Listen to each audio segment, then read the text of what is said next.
Today we'll be taking a look at the Aorus Z590i.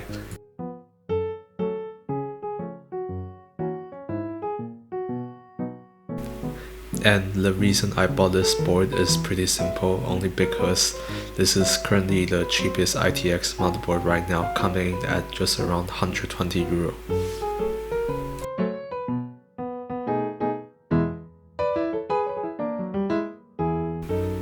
And as much as I want to go with the 12400F, you're probably not gonna get away with under €370. On the other hand, the i5-11400F comes in at just around €130, which makes the 11th gen a better choice for ITX right now.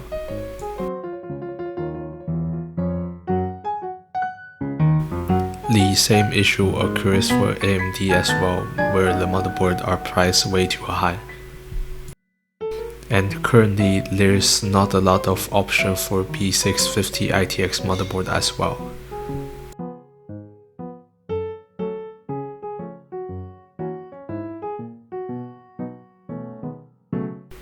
But with that aside, the Aorus Z590i is actually a motherboard that not many YouTubers reviewed. But let's unbox it first and I will talk about it at the end of the video.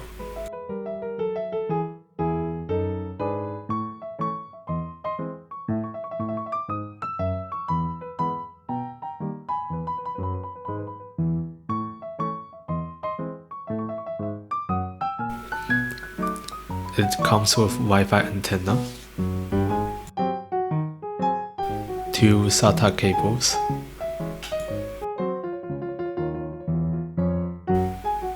and 3 cables which converts into the standard PWM fan headers.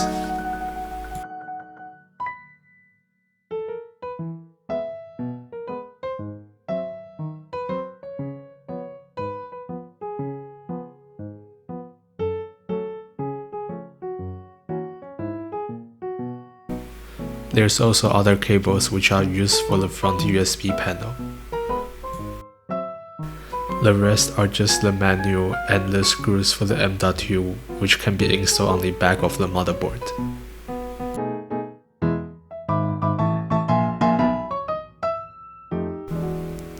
And with that out of the way, let's start taking a look at the motherboard.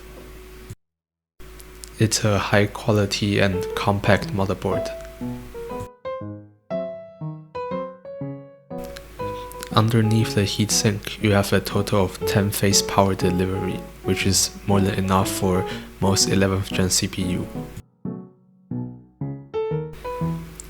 For fan connection, you have a total of 3 fan header, as well as a CPU fan header.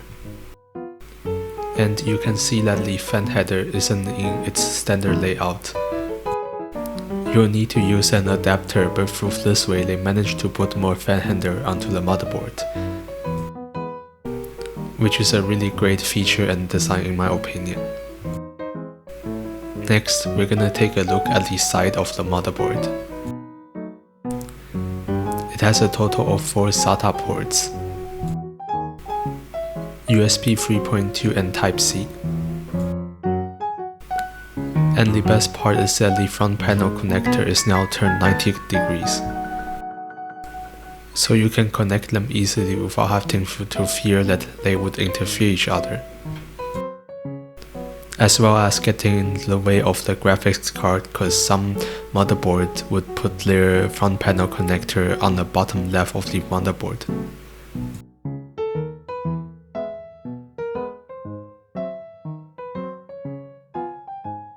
And because of the Z590 chipset, this motherboard can support PCIe Gen 4 on both the M.2 and the GPU.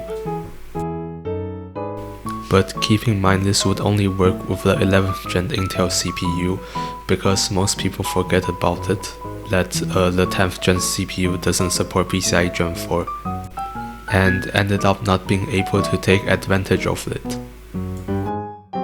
The ARGB connector and the front panel audio connector is located at the bottom left of the motherboard.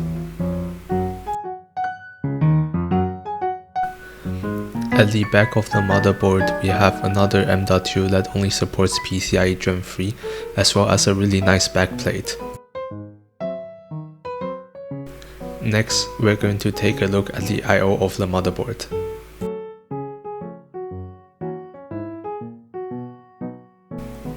It has a 2.5 GB LAN and Wi-Fi 6 support. 3 USB 3.2 Gen 2, 2 USB 3.2 Gen 1, DisplayPort and HDMI 2.0, as well as a USB Type-C 3.2 Gen 2.